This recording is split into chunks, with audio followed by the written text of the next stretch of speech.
Allahu ahad. Huwa utawi dia yang sedang dipertanyakan. Mengapa kok begitu susunan kalimat dari ayat pertama ini? Kul, kok dimulai dengan kul, katakan Muhammad. Karena ini Allah menyuruh Nabi Muhammad untuk menjawab pada pertanyaan tentang dia yang dijadikan objek pembahasan.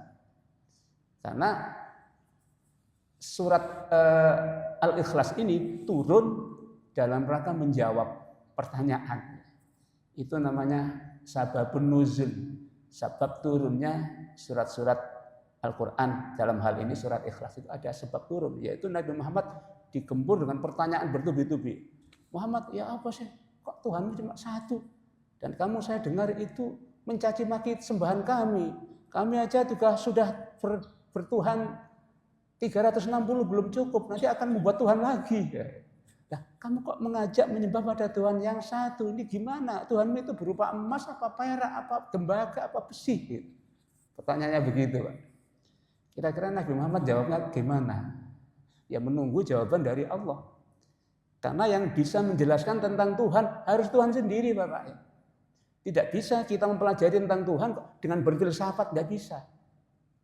Makanya di Barat yang tidak berdasar agama itu ya filsafat Yunani itu ya, ada Plato, Aristoteles, ada apa saja, Plato, Sokrates, Aristoteles itu berfilsafat, terkenal dengan negeri filsafat ya Yunani.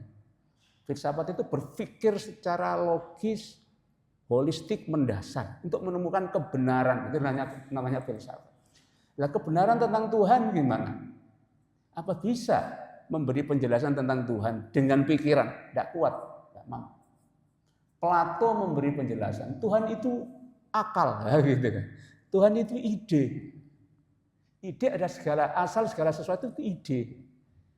Ide turun menjadi ide pertama, ide kedua, ide ketiga, sampai ide ke-10 katanya.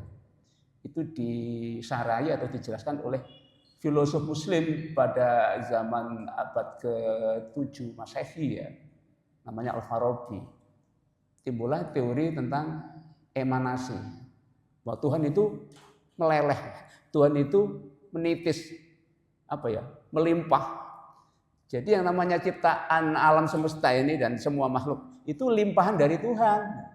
Itu menurut filsafat. Berarti apa? Pohon ada unsur Tuhan karena berasal dari Tuhan ya, mengandung unsur Tuhan dia. Manusia, apalagi manusia yang punya akal, ini turun dari akal Tuhan. Berarti manusia itu ada unsur Tuhannya. Nah, ini berbahaya.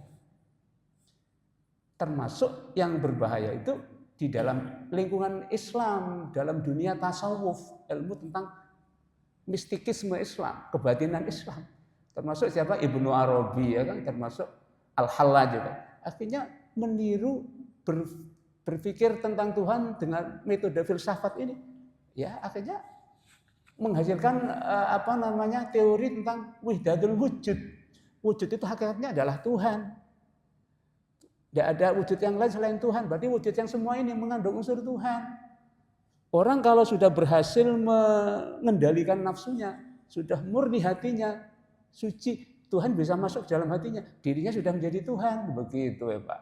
Kalau sudah mencapai tingkatan hati atau jiwa yang seperti itu, tidak usah lagi menjalankan syariat, tidak usah sholat, tidak usah puasa.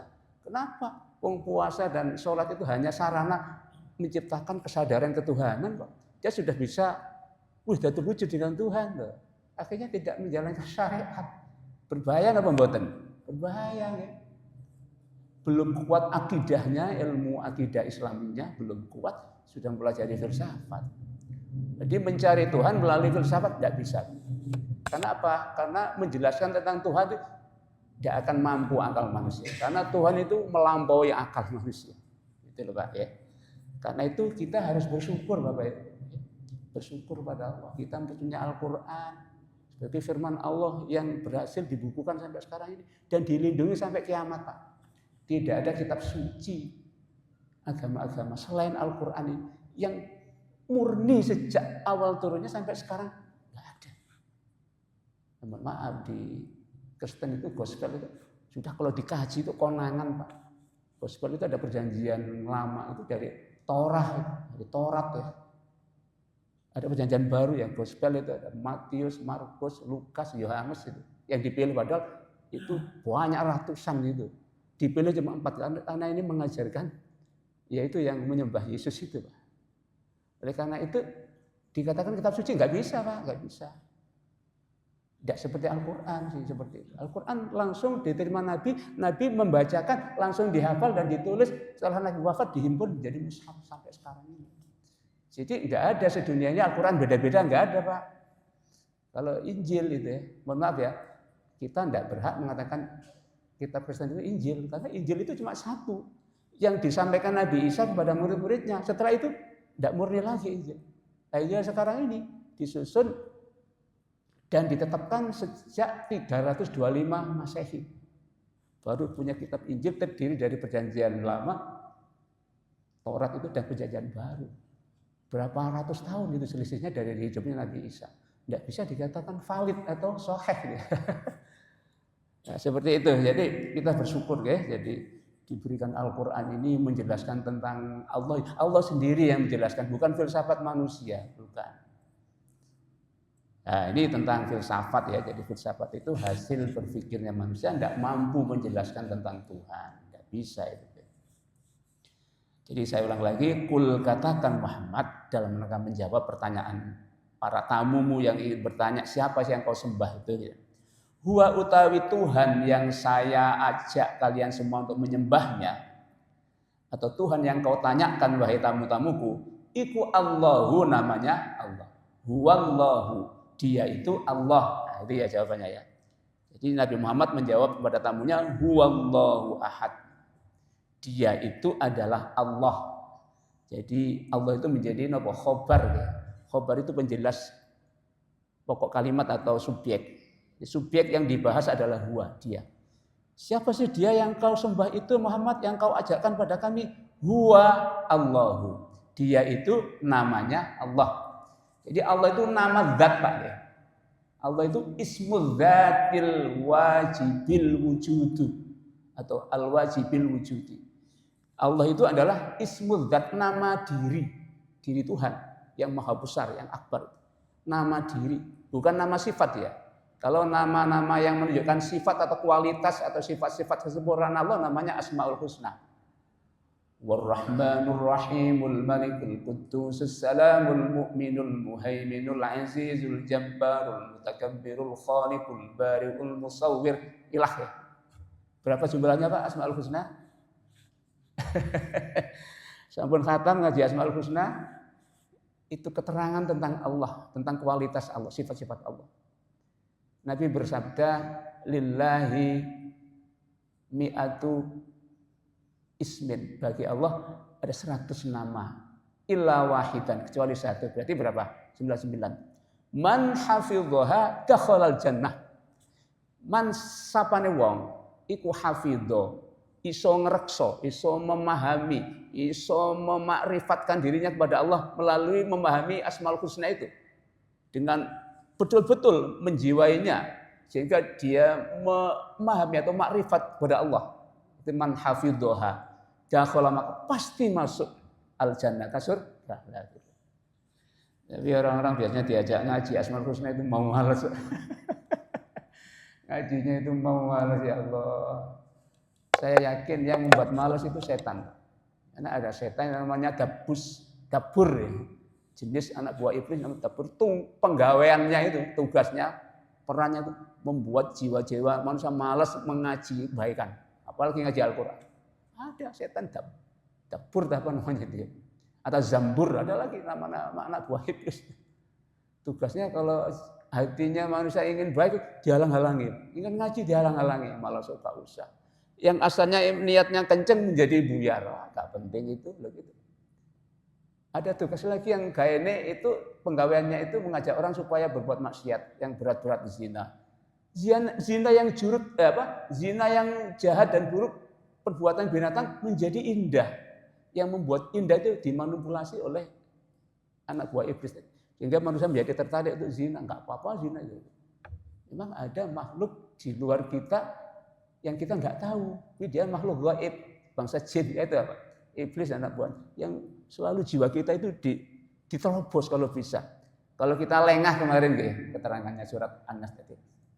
Kalau kita sadar zikir pada Allah, nggak bisa ya. Jiwa kita tertutup rapat dan selalu fokus zikir kepada Allah, sadar. Nggak bisa diganggu itu. Karena perbanyak zikir ya. Jadi huwa utawi Tuhanku gitu. Yang kau tanyakan itu iku Allahul bernama Allah. Allah nama diri, nama zat, ismud zat. Jadi dari segi afdoliyahnya menyebut Allah dengan ya Allah, dengan ya Rahman, masih afdol ya Allah. Karena Allah itu langsung nama zat ya, bukan nama sifat. Nama zat itu nama yang langsung menunjuk kepada diri Tuhan yang maha besar itu. Maha besar daripada alam semesta, dari alam semuanya ini. Yang semua alam semesta ini diliput oleh Dia, di bawah rangkulan Dia. Wa kana Allahu bikulli syai'in muhita. Ibaratnya Allah itu memagari semua yang ada yang dipagari oleh Allah. Jadi enggak ada sesuatu yang di luar Allah gitu loh. Semua diketahui Allah. Tidak ada sesuatu yang ada tanpa izin Allah. Masya Allah kana wa ma lam yasha lam yakun. Seperti yang ditulis di kendaraan-kendaraan itu. Masya Allah kana wa ma lam yasha. Apa yang dikehendaki Allah pasti terjadi. Wa ma lam yasha, dan apa yang Allah enggak kehendaki lam yakun, enggak akan ada. Kesimpulannya ada seperti ini. Berarti apa yang ada dan apa yang terjadi semua diizini Allah. Sepengetahuan Allah gitu loh, Pak. Lega nggih? Itulah Tuhan kita. Allah satu-satunya ya. Huwa utai Tuhan iku Allahu, namanya Allah. Ahadun yang Maha Esa. Ahadun kang suwiji bahasa Jawanya. Ahadun yang tunggal. Apa bedanya ahadun dengan wahidun? Nah, ini penting. Kenapa ini ahad? Ahad itu apa Pak? Ahad itu tunggal. Kalau diartikan satu, yang diartikan satu itu wahidun. Wahidun satu, isnani dua. Nyanyiannya ya. Wahid satu. Satu itu menyatakan makna bilangan. Allah itu memang satu-satunya, ya enggak apa-apa Allah disifati wa ilahukum ilahu wahid. Tuhan kalian adalah Tuhan yang satu, satu-satunya. Satu tapi ahad juga maksudnya. Esa. Secara zat esa, tunggal ya, enggak terbagi-bagi oleh ini rohnya Tuhan, ini nyawanya, ini firmannya, enggak kayak agama seberang sana ya. Tuhan ini logosnya atau firmannya, ini dirinya. Kalau ini jiwanya, ini nyawa rohnya. Makanya ada Roh Kudus, itu kan orang Kristen itu meminjam nama Roh Kudus itu nama dalam Al-Qur'an itu maksudnya. Di Kristen itu aslinya itu bahasanya dengan the Holy Spirit. The Holy Spirit. Apa? Holy Spirit itu. Ya roh yang holy, yang suci ya. Tapi kenapa diterjemahkan menjadi dalam versi Injil Indonesia loh Pak nggih? Kok Roh Kudus? Padahal Roh Kudus itu nama atau sebutan pada malaikat Jibril yang membawa Al-Qur'an dari Lauh Mahfudz, dari Baitul Izzah di langit dunia pada hati Nabi. Roh Kudus, Roh Kudus juga bertanggung jawab mengirimkan pesan-pesan Allah kepada semua Nabi Allah. Roh Kudus, malaikat Jibril. Khususnya Nabi Muhammad yang menurunkan Al-Quran dari Baitul Izzah di Lauh Mahfudz itu asalnya ke dalam hati Nabi. Itu melalui channelnya, jadi malaikat Jibril itu laksana channel gitu ya. Channel yang menghubungkan sinyal, bahasa sinyal gitu ya, bahasa jiwa ke dalam hati Nabi. Kemudian Nabi menerimanya dan Nabi langsung membunyikannya atau membacakannya. Nabi tidak pernah, aku mari oleh wahyu, aku tak mangan, saya tak dusik, saya enggak. Nabi itu sifatnya tabligh, langsung disampaikan Pak. Bahkan sebelum sampai proses pewahyuannya oleh Jibril itu langsung tidak boleh, itu pernah begitu Nabi, tapi dilarang lalu jangan begitu Muhammad. Nanti khawatir itu kalau kamu belum selesai kamu sampaikan nanti akan putus nanti. Itu cara belajar. Dengarkan dulu penceramah, mendengarkan paparannya, selesai diskusi katanya. Belum selesai wis diskusikan, nah, itu yang bagus ya. Sama Nabi Muhammad itu. Ketika menerima wahyu dari Jibril, sebelum selesai pewahyuannya langsung disampaikan. Itu pernah begitu tadi sikap beliau langsung ditegur, la tuharrik bihi lisanaka lita'jala bih. Jangan gitu Muhammad, nanti kamu akan berbahaya kalau begitu. Dengar dulu sampai tuntas, tak tanggung kamu mesti hafal hatimu, begitu. Setelah selesai baru kamu bacakan. Dan para sahabat menulis dan menghafalkan. Langsung membuatkan Al-Quran. Langsung Pak, nggak ada jeda. Dalam bayangkan 1 menit nggak akan jeda ada waktu. Itulah yang membuat bahwa Al-Quran itu sampai kepada kita manusia itu bersifat mutawatir. Nah, itu namanya mutawatir. Mutawatir adalah langsung sampai dan disaksikan orang banyak. Orang banyak menjadi saksi Al-Quran sampai pada Nabi menyampaikannya, diterima oleh orang. Sehingga mutawatir itu tidak mungkin ada pembohongan di situ. Jadi sangat sahih, sangat valid Al-Quran itu. Sehingga sampai sekarang ini disebut kitab suci itu, wah jelas. Kitab suci ya Al-Quran itu. Yang lain saya nggak tahu ya, kita belajar sendiri. Jadi ahad, yang tunggal, yang esa. Esa itu artinya tidak mengandung makna bilangan, Bapak. Yang esa. Esa itu apa sih? Atau ahad yang maha esa. Walaupun agama lain juga menyatakan Tuhannya esa, tapi esa dalam 3. Dalam nama Bapa, nama Anak, nama Roh Kudus. Katakannya esa. 3 tapi 1. Nah, maksud itu esa. Esa bohongan kalau itu ya. Kalau kita esa yang sejati namanya ahad. Yang maha esa. Esa itu artinya menurut saya tidak ada lainnya. Unik. Jadi Allah itu unik, Pak. Unik itu apa? Enggak ada satupun yang memadani, enggak ada yang sama. Oleh karena itu esa di dalam ajaran atau konsep Islam ini tentang Allah itu esa yang seesa-esanya, itu namanya ahad. Esa, maha esa. Tidak terbagi oleh jiwa, badan, nyawa, enggak. Allah itu esa dalam zatnya. Zatnya esa, sifatnya esa, perbuatannya juga esa. Dia maha besar meliput segala sesuatu gitu. Itu ahad ya. Jadi mari kita ketika membacanya sambil menjiwai gitu. Qul huwallahu ahad. Katakan Muhammad. Huwa, dia itu, Tuhan kita itu, Allahu, bernama Allah. Ahadun, yang maha esa, gitu Pak. Insya Allah membaca sambil ngangen-ngangen sama nani, perolehan pahalanya lebih mentes Pak, daripada membaca kita tidak langsung menginternalisasi maknanya. Qul huwallahu ahad. Qul huwallahu ahad. Ini mengandung syahadat ini ayat 1 ini Pak. Ngeten ceritanya. Qala al-musyrikuna. Qala telah berkata sapa al-musyrikuna, orang-orang musyrik. Ini keterangan tentang sabab turunnya surat Al-Ikhlas. Orang-orang musyrik ceritanya itu mereka ngetem kepada Nabi Muhammad itu. Napa ngetem gitu? Mau mangkel Tuhannya itu 316 dipajang di tepian Ka'bah. Masing-masing suku situ menyembah, ingin turun hujan. Wahai Tuhan, turun hujan, turunkanlah hujan. Tuhan hujan, Tuhannya matahari, Tuhannya api. Masing-masing benda diimajinasikan ada dewanya itu dan disimbolkan menjadi benda materi disembah. Itu kan menyembah materi. Dan Nabi mengajak mereka jangan menyembah benda, sembahlah yang menciptakan benda. Yang menciptakan benda tentu bukan benda, begitu. Muring-muring, Pak. Akhirnya kirim utusan kepada Nabi namanya Amir bin Tufail dan Arbad bin Robi'ah. 2 orang diutus untuk menanyakan seperti ini. Ngeten pertanyaannya orang-orang musyrik penyembah berhala di Mekah. Ya Muhammad, wahai Muhammad, insib nasaba yansibu nisbatan. Nisbat itu jelaskan ya. Sifatilah, insib, sifatilah atau jelaskanlah lana kepada kami Rabbaka ing pangeran sira.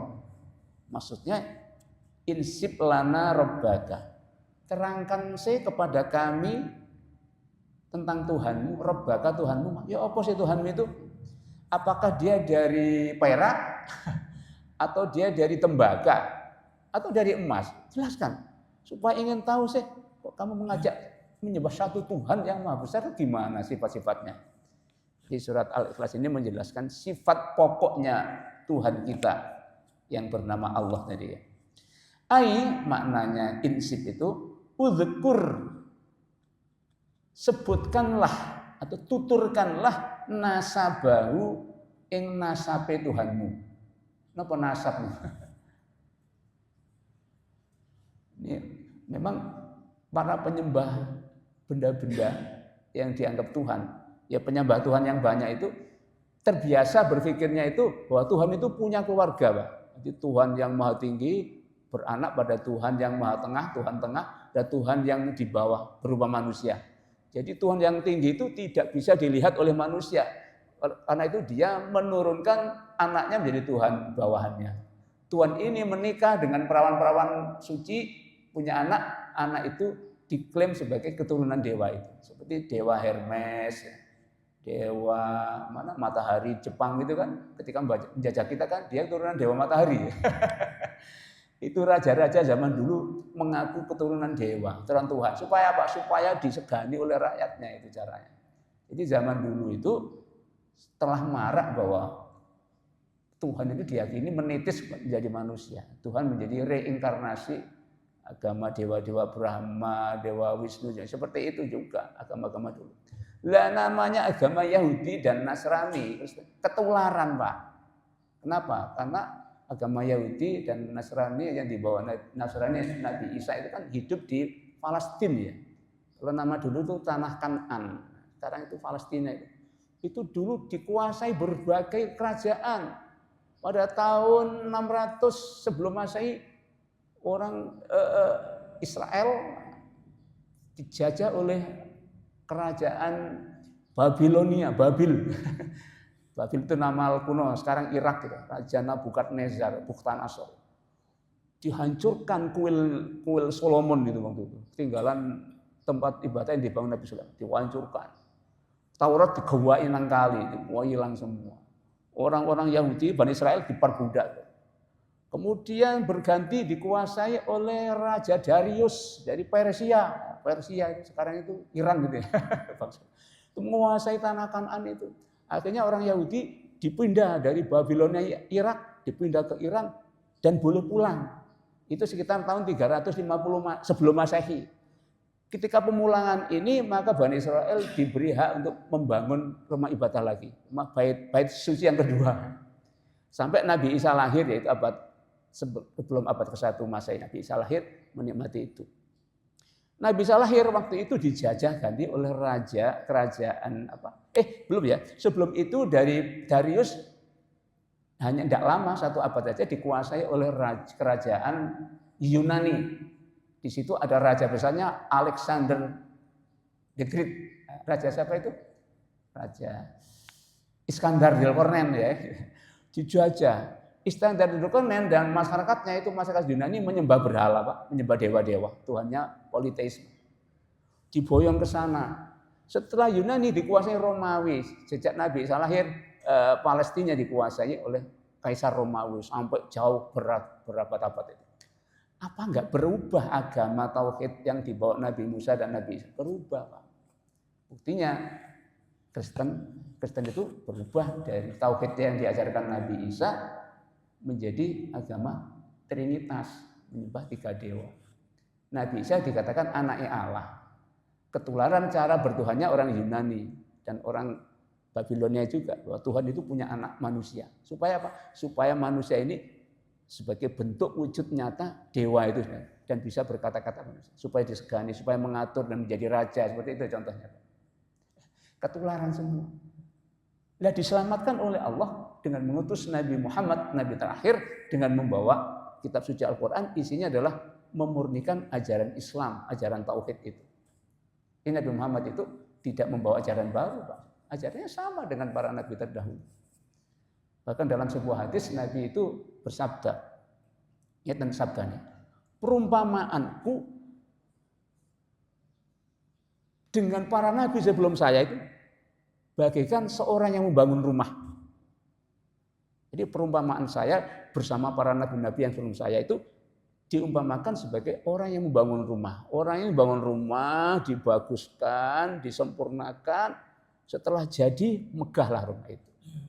Setelah rumah itu jadi megah, para nabi terdahulu ya, itu orang banyak datang, wah indah sekali rumah ini, bagus, wonderful rumah ini. Cuma sayang ini, ada satu bata yang belum dipasang. Bata ini andaikan dipasang sempurna rumah ini. Itu sabda Nabi. Nah, perumpamaan satu bata itu adalah saya itu. Dengan demikian, saya ini sebenarnya bukan membawa agama baru. Ini penyempurna para nabi terdahulu yang membawa ajarannya itu. Oleh karena itu sebenarnya Taurat, Injil itu kalau sudah nggak dipakai, langsung memakai Al-Quran, sudah include, sudah diperbarui oleh Al-Quran ini. Gitu loh, Pak. Jumlahnya aja suratnya lebih banyak ini daripada Taurat dan Gospel itu ya. Ini banyak ini berapa surat? Ini 114 surat. Ya. Cukup Pak. Ibadahnya tidak seindah sholat. 5 waktu lagi. Lah orang yang lain ibadahnya nggak seperti indahnya sholat Pak. Makanya agama Yahudi dan Nasrani itu iri terhadap Nabi Muhammad itu. Iri ajarannya sempurna Pak umat Islam. Iri kita itu.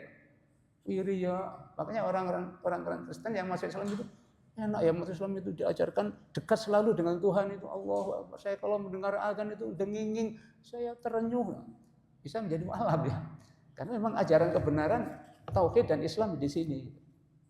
Kata Pak ya, jadi ketika orang-orang musyrik bertanya kepada Nabi, "Oh, sih Muhammad, Tuhan itu siapa sih? Dari mana asalnya? Keturunan siapa?" Loh kok pertanyaannya. Nabi tidak jawab langsung, Nabi sedang dalam kondisi menerima wahyu dari Allah. Tidak lama kemudian tamu belum pulang, fanazalat maka turun apa hadhihi surat Al-Ikhlas itu turun. Al-makna utai maknane kul huwallahu ahad itu Pak ya. Maknanya begini. In sa'altum jika tanya siapa kamu sekalian orang-orang musyrik. In sa'altum lamun takon sapa sira kabeh takon utawa njaluk tabyina nisbatihi ing penjelasane keturunannya Allah atau hubungannya Allah dengan tuan-tuan yang kau duga ada itu. Kalau kamu menanyakan penjelasan hubungannya Allah dengan yang kau tuduh ada tuan-tuhan yang mendahului Allah gitu. Enggak begitu. Ini penjelasannya. Fahuwa mongko utawi Tuhanku iku Allahu ahadun. Bernama Allah yang esa. Allah yang Maha Esa. Jadi Allahu ahad, Allah itu esa. Jadi menjadi pernyataan singkat Allahu ahad. Tuhanku adalah Allahu ahad. Allah yang Maha Esa. Maknanya ahad wahidun yang satu, tidak ada duanya, tidak ada tiganya. La syarika tegese ora ono sekutu, tidak ada teman yang menyamai atau yang menemani. La syarika ora ono sekutu iku maujud lahu kedue Allah. Jadi enggak ada sekutunya. Allah cukup diri, satu tapi maha segalanya. Enggak butuh apapun, enggak butuh makhluk, enggak butuh apapun, enggak butuh rezeki. Kita kan heran ya, agama beberapa di luar Islam itu untuk memuliakan Tuhan atau menyembah Tuhan itu pakai apa? Pakai hidangan. Supaya enggak dapat murka dewa yang disembah. Hidangannya apa? Kepala sapi, apa lagi ya? Kasih apa buah-buahan apa. Loh, Tuhan kok butuh berarti? Cara menyembah atau memuliakan Tuhannya kayak begitu kan berarti Tuhannya butuh. Allah butuh enggak? Bukan. Allah itu cukup diri ya. Bahkan dalam surat Ad-Dzariyat itu ma uridu minhum mir rizqin, saya tidak menghendaki dari makhluk saya itu rezeki. Saya enggak butuh rezeki. Kenapa? Innallaha, sesungguhnya Allah itu huwa ya Allah itu ar-razzaq, zat yang memberi rezeki. Masa yang memberi rezeki butuh rezeki? Enggak. Allah enggak butuh rezeki, enggak butuh sesuatu kebutuhan. Allah enggak butuh apa-apa itu. Wa huwa dzul quwwatil matin, yang memiliki kekuatan. Jadi powernya itu Allah itu udah sumber power, sumber tenaga, sumber kedahsyatan, kekuatan. Al-Qawiyyu maha kuat, Al-Matin, maha kokoh kuat. Itulah Allah, nggih. Jadi itu ayat pertama seperti itu. Huwallahu ahad. Dialah Allah yang maha besar. Ayat nomor 2, Allahus samad. Allahu utawi Gusti Allah. Allahu utawi Tuhan Allah. Yang esa itu tadi. Iku as-samadu. Sifat yang kedua, sifat yang diterangkan. Sifat napa niki? As-samadu. Napa somat itu? As-samadu utawi maknane somat. Wa ya somat iku allazi zat sesuatu yusmadu yang dibutuhkan atau yang digantungi, yang disandari, yang dituju ya. Yusmadu dituju sopo ilaihi kepadanya ladzi. Yusmadu ilaihi yang dituju kepadanya. Fil hajati ing dalam memenuhi hajat-hajat atau kebutuhan. Jadi as-samad itu maknanya zat yang dimintai oleh segala sesuatu selainnya agar memberikan kebutuhan-kebutuhan atau hajat-hajat makhluknya. Berarti apa nih Pak? Kalau diterjemah maknanya itu as-samad itu tempat bergantung. Tempat bergantung centelan. Ya enggak apa-apa. As-samad tempat bergantungnya segala sesuatu dalam keberadaannya. As-samad, Allah adalah as-samad, tempat bergantungnya manusia minta terpenuhi kebutuhannya. Atau bisa diperluas, tempat kekuatan yang dibutuhkan oleh makhluknya ini. Kekuatan hidupnya. Ingin hidup berapa tahun, ingin sehat, semuanya dari Allah. Jadi yang dituju oleh semua makhluknya untuk memberikan kebutuhannya itu namanya as-samad. Ya bolehlah as-samad tempat bergantungnya kebutuhan manusia, tempat yang dituju oleh manusia. Ketika tentara berperang, ketika tidak ada jalan keluar untuk apa yang ya Allah ya Tuhan itu ya. Ya Tuhan gimana tidak ada jalan keluar, mepet kepepet itu apa? Ya Allah. Banyak cerita ya ketika naik pesawat ketika ada turbulensi. Wah ya Tuhan, orang-orang barat yang ateis, wah Tuhan, teman. Ya. Sesuatu yang dituju, diminta pertolongan untuk memberikan pertolongannya itu as-samad namanya. Allah yang maha kuasa, maha besar itu menjadi as-samad. Tempat yang dituju oleh semua makhluknya dalam berdoa, dalam meminta apapun, yaitu namanya Allah as-samad. Ai tegese yuqsadu dituju. Dimaksud ya likaunihi krana anane Allah iku qadirun zat kang maha kuwasa ala qadaiha ing atase memberikan atau memenuhi hajat tadi. Karena Allah itu maha kuasa ala qadaiha ing atase memenuhi hajat tadi. Ani Ibnu Abbasin diceritakan dari sahabat Abdullah bin Abbas. Qala berkata sahabat Ibnu Abbas. Ngeten pendapatnya Ibnu Abbas radhiyallahu anhu. As-samadu utawi maknane as-samad iku as-sayyidu. Makna itu boleh banyak ya. Napa as-sayyidu niku? Tuan. Kalau tuan berarti ada apa napa Pak? Bendoro, apa? Kawula bendoro. Tuan ada sayyid, bahasa Arab sayyid. Allah juga disifati dengan as-sayyid karena as-sayyid itu ya makna sinonim dari as-samad gitu. Ya Allah ya sayyidi. Wahai tuan saya kan hamba. Berarti yang melindungi saya siapa? Tuan. Ya tuan itulah sayyid. Jadi Allah boleh disebut dengan sayyid itu boleh, Pak. Karena menurut pendapat Ibnu Abbas itu. As-samad itu artinya as-sayyidu. Berarti maknanya itu Allahus sayyidu begitu bisa. Itu secara tafsir loh ya. Allah adalah tuan. Tuan yang maha baik ya, yang merawat hamba-hambanya. Kita semua ini ya. As-sayyid yaitu sayyid tuan alladzi yang qad kamula betul-betul atau teman-teman sampurna apa sudaduhu ketuanane Allah. Ketuanan apa? posisi sebagai tuan atau apa nggih tuan itu bahasa Indonesianya itu. Ya sama Indonesia nggih. Alladzi qad kamula su'daduhu, yang maha sempurna apa su'daduhu, posisi sebagai tuannya. Dia tuan yang maha sempurna gitu maksudnya. Itu as-somad ya. Yang kedua maknanya as-somad menurut Ibnu Abbas wasyarifu, dan syarif. Apa syarif dulu Pak? As-somad itu maknanya ada as-sayyid, Allahus samad itu Allah adalah as-sayyid, wasyarifu, dan Allah adalah as-syarif. Apa? Ya tuan Pak, tuan mulia. Syarif. Kalau ini syarif itu pemimpin suku Quraisy pada zaman dulu ya, penguasa Mekah itu namanya syarif dulu. Syarif. Orang mulia lagi Pak. Jadi zat yang mulia itu syarif. Alladzi qad kamula, kang teman-teman sampurna sapa ladzi Allah fi azamatihi, ing dalam sifat agungnya Allah. Yang ketiga wal halimu, dan zat kang aris, zat yang maha halim. Halim itu maha aris ya. Aris itu tidak senang menyiksa. Allah itu al-halim, ya Allah ya halim, ya Allah ya halim.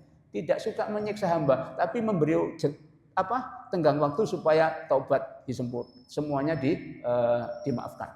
Di halim itu lebih tinggi daripada sabar. Kalau sabar betah tidak ngersuloh, tidak menyiksa. Di Allah itu kan maha sabar ya, maha halim. Kenapa? Allah itu loh sabar sekali, halim. Kenapa? Uang menciptakan manusia, dadak manusia gak eling sing menciptakan, apa gak muangkel. Itu rezeki dibayar umur sambaan, dadane gak eling sing gawe urip. Itu mestinya wis dipites ya, menurut kita dipites ya wis. Enggak Allah pasti tunggu, barangkali ada sadarnya. Itu halim kang moho betah ora seneng nyiksa kawulane, itu al-halim yang maha aris ya. Halim Allah. Alladzi qad kamula, kang teman-teman wong sampurna sapa Allah fi hilmihi, dalam sifat hilmnya atau sifat arisnya Allah.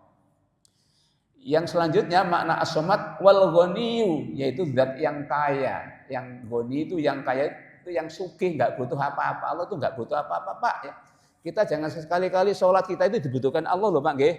Jangan sekali-kali loh. Kadang-kadang kan kita ngundomono. Apa ngundomono? Allah dikhusuk-khusukno. Sholat khusuk selesai kok kena musibah, ya kan? Kok urip kok seret. Ya apa sih Allah itu sholat api-api ya jek seret ae lho ngono Pak. Itu ngundomono. Ya munnuna 'alaika an aslamu qul la tamunnu 'alayya balillahu yamunnu 'alaikum an hadakum lil iman. Nabi pernah disuruh Allah itu turono sahabatmu Nabi. Mereka aja ngundomono. Ngundomono itu ngundat-ngundat ya. Karena mereka datang kepada Nabi. Nabi Muhammad, saya ini sudah masuk Islam. Kenapa enggak diberi hadiah oleh Nabi? Masuk Islam supaya menyenangkan hati Nabi loh. Apa begitu? Enggak, jauh undat-undat. Islam itu untuk kebaikanmu sendiri. Bahkan Allah itu yang memberikan kamu anugerah, kamu diberi hidayah supaya hatimu menerima kebenaran Islam sehingga kamu bisa masuk Islam. Itu hidayah dari Allah. Kok kamu undat-undat gimana? Wong Islammu untuk kebaikan kamu kok kamu masuk Islam terus ingin dikasih hadiah oleh Nabi. Baik tadi itu, lah wis salat yang ngeten ya Allah kok sih musibah kuat yang buat kayak seret ya Allah ya Allah. Nah berarti mundat-mundat itu. Nah, itu berarti tidak sesuai dengan keyakinan kita bahwa Allah itu maha kaya ya kan? Allah itu al-ghaniyyu maha kaya nggih Pak. Pak, Ibu mau sabar ya, kadang kita sok-sok khusyuk malah diuji oleh Allah. Orang dari non-Islam masuk Islam diuji oleh Allah itu. Justru ketika diuji itu lulus. Ya lulus itu bukti imannya betul-betul iman disaksikan oleh Allah. Oh, imanmu teruji gitu. Makanya kalau dapat ujian ya jangan gersolong gitu. Gersolong. Ini kaitannya dengan Allah Maha Kaya, enggak butuh apa-apa Allah itu, Pak. Yang kita minta Allah segala kebutuhan kita. Itulah Allah itu Al-Ghani, sama dengan As-Samad maknanya, Pak. Alladzi qad kamula, alladzi kang qad kamula, teman-teman sampurna sapa Allah fi ghinahu ing dalam sifat sugih Allah. Wal jabbaru, dan zat kang moho Jabbar, moho maksa-maksa, moho diktator, Pak. Allah itu moho jabbar, apa jabbar? Mau memaksa, kamu harus begini. Kamu saya ciptakan lahir sebagai orang Jawa. Ojo minta-minta jadi orang Cina sih gandeng-gandeng, ojo. Allah memberikan keputusan itu hak diktatornya Allah, Pak. Kamu tak ciptakan kok terus kamu menjadi keturunan orang miskin. Ojo ngersulah. Itu hak prerogatif. Takdir, itu takdir mubrom namanya. Ya. Kamu jadi orang Jawa, kamu jadi orang Cina, kamu jadi orang Belanda, ojo ada iris, itu sudah keputusan Allah. Itu namanya Allah Maha Jabbar, memaksa. Kan pantas bagi Allah Maha memaksa, Allah Maha kuasa segalanya gitu Pak. Alladzi qad kamula kang teman-teman sampurna sapa Allah fi jabaruti dalam sifat jabarutnya. Jabarut itu sifat maksane Allah. Allah diktator Pak. Memang pantas sama Tuhan. Wal alimu dzat kang moho weruh, al alim dzat kang weruh. Alladzi qad kamula kang teman-teman sampurna sapa Allah fi ilmi dalam ilmunya. Ilmu Allah enggak sama dengan ilmu kita. Ilmu Allah asli, ilmu qadim. Kalau ilmu kita asalnya bodoh, belajar menjadi pintar. Ilmu yang diusahakan. Tapi Allah dari asal sudah Maha tahu segalanya itu.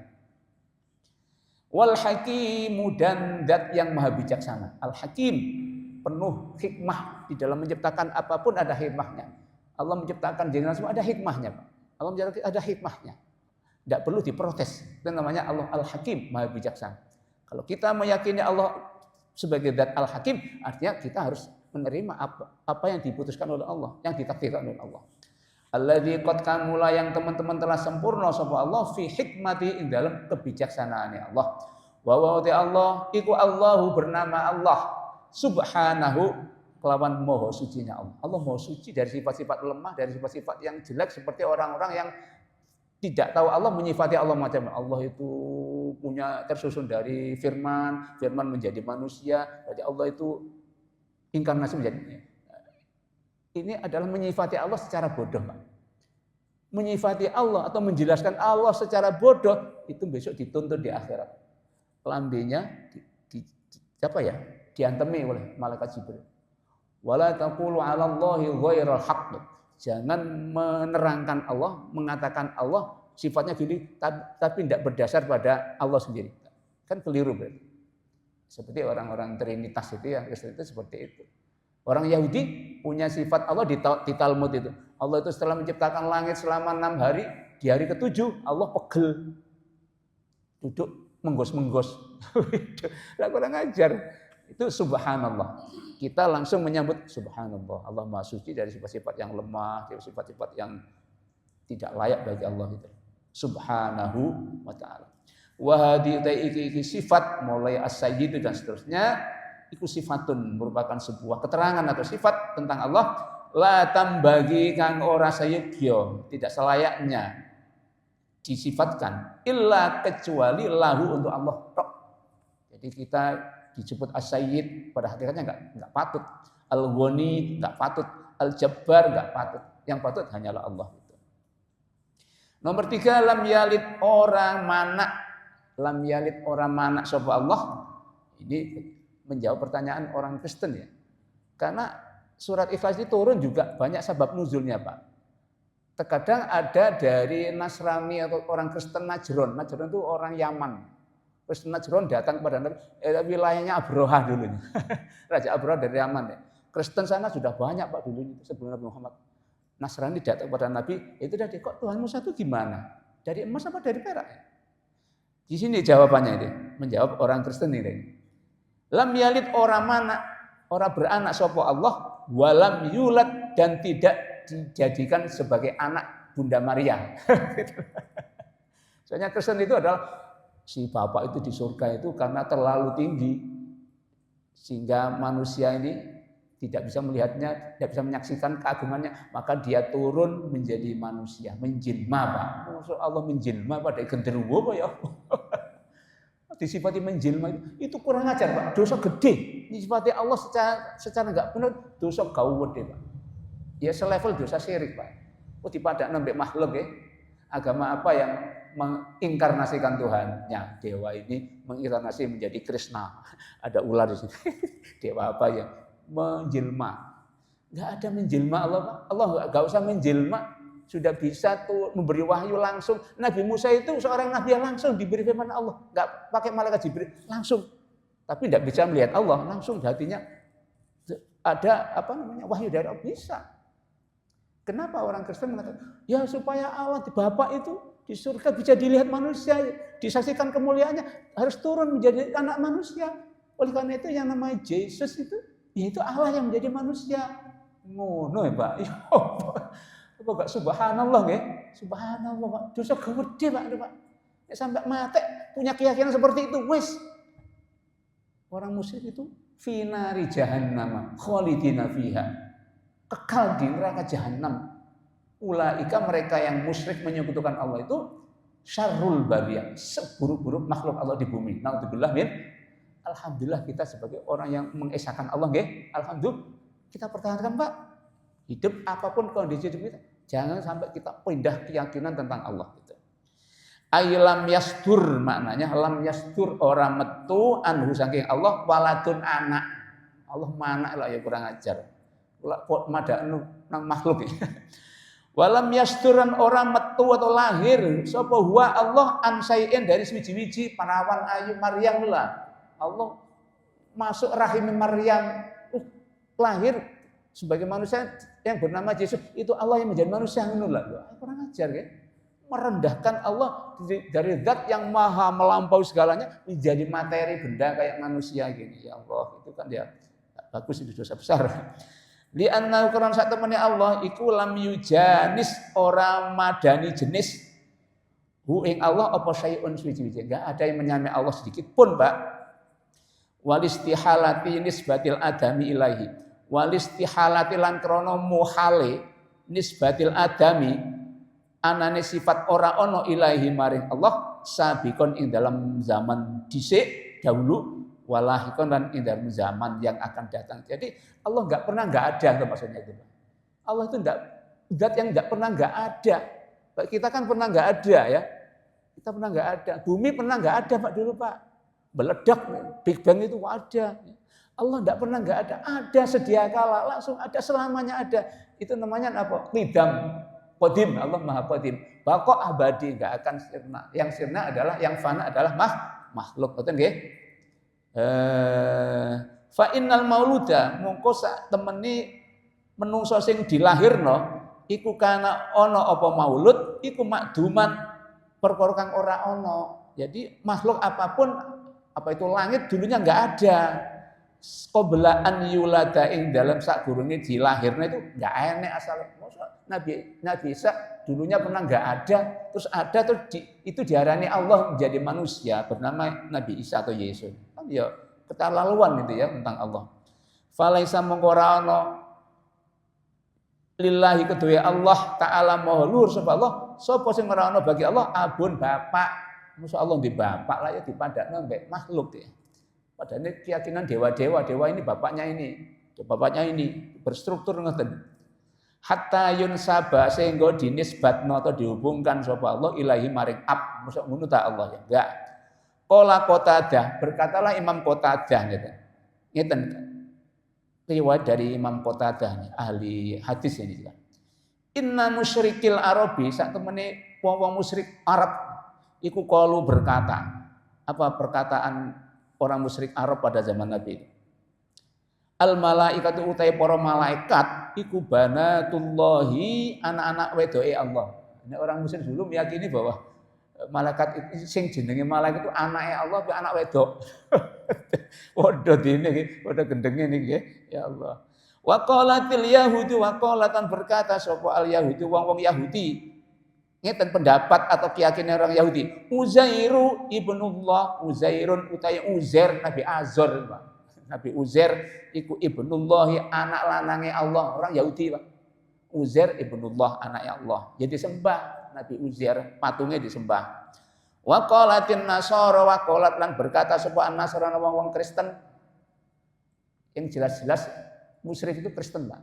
Kalau Nazarin, dulu Nazarat itu dulu masih meyakini Nabi Isa itu sebagai guru biasa.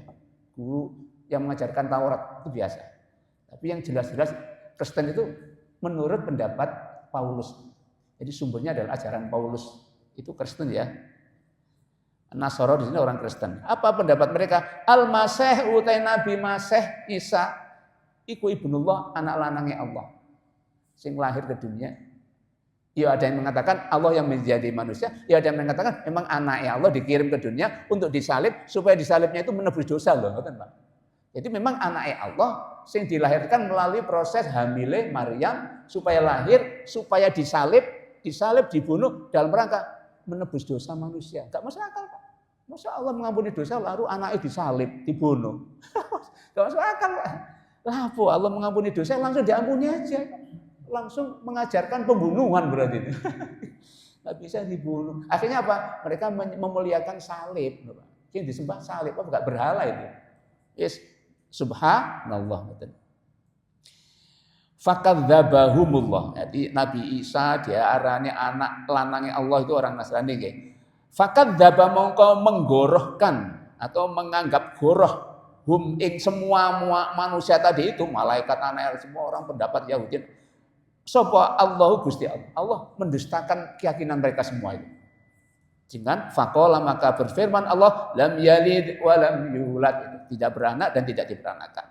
Yang keempat, terakhir walam yakun lan ora ono lahu kedue Allah iku kufan atau kufuan bandingan sapa ahadun wong suci. Asale ngeten Pak Susenani.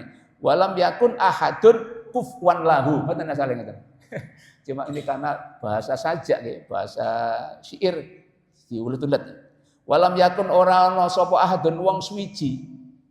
Iku kufan jadi pantangan. Tidak ada seorang pun yang menandingi lahu bagi Allah. Jadi enggak ada bandingan apapun, satupun orang, satupun benda yang menandingi Allah. Pantang atau selevel dengan enggak ada. Itu walam yakun lahu kufuwan ahad. Ai la yusawihi, la yusafi ora iso madani he ing Allah sapa ahadun wong suci. Wala yumathiluhu, wala yumathilu lan ora iso memisali ya madani nggih. Sapa ahadun hu ing Allah. Wala yusyariku lan ora iso nyekutoni atau menjadi teman, menemani gitu. Sapa ahadun hu ing Allah fi syai'in ing dalam suatu sedikit pun min sifati kamalihi, dari sifat-sifat kesempurnaannya Allah. Tidak ada satupun yang menyerupai Allah. Walaupun ada orang yang maha penyayang, tapi tidak seperti maha sayang atau rahmatnya Allah Subhanahu wa ta'ala. Allah itu beda dengan semuanya. Laisa kamitslihi syai'un wa huwas samiul basir. Oke. Mudah-mudahan surat Al-Ikhlas ini menjadi satu wiritan kita, Pak. Ada hadis bahwa surat Ikhlas itu nilainya sepertiga Al-Qur'an. Kalau dibaca 3 kali berarti apa? Podo karo isinya Al-Qur'an semua. Karena ajarannya dasar keimanan ahadiyahnya Allah, keesaan Allah. Makanya digandeng dengan membaca surat Muawwidzatain ya. Ikhlas, terus Qul a'udzu falaq, Nas sebelum tidur. Insyaallah dilindungi oleh Allah Subhanahu wa taala kita semua. Dimudahkan oleh Allah. Insyaallah gitu kalau kita minta kepada Allah seperti itu bacanya ya. Pagi, petang dan sore dibaca, diwiridkan itu insyaallah. Dari Nabi langsung ijazahnya, Pak. Coba dibuka di halaman ini. Halaman ini 1, 2, 3. Halaman 1, 2, 3. Surat Ikhlas itu dan Muawwidzatain itu dibaca 3 kali pagi dan 3 kali sore. Takfihi, maka akan mencukupi dia atau melindungi dia. Bacaan itu karena Allah yang melindungi ya Allah, Pak ya. Akan takfihi, melindungi dia min kulli syai'in, dari segala sesuatu yang membahayakan dia. Oke, ini ijazah langsung dari Nabi, Pak, bukan dari saya. Mari kita tutup kajian kita dengan membaca kafaratul majlis. Mudah-mudahan Allah memberi kemudahan pada kita semua. Subhanakallahumma wa bihamdik asyhadu an la ilaha illa anta astaghfiruka wa atubu ilaik. Kurang lebihnya mohon maaf. Assalamualaikum warahmatullahi wabarakatuh.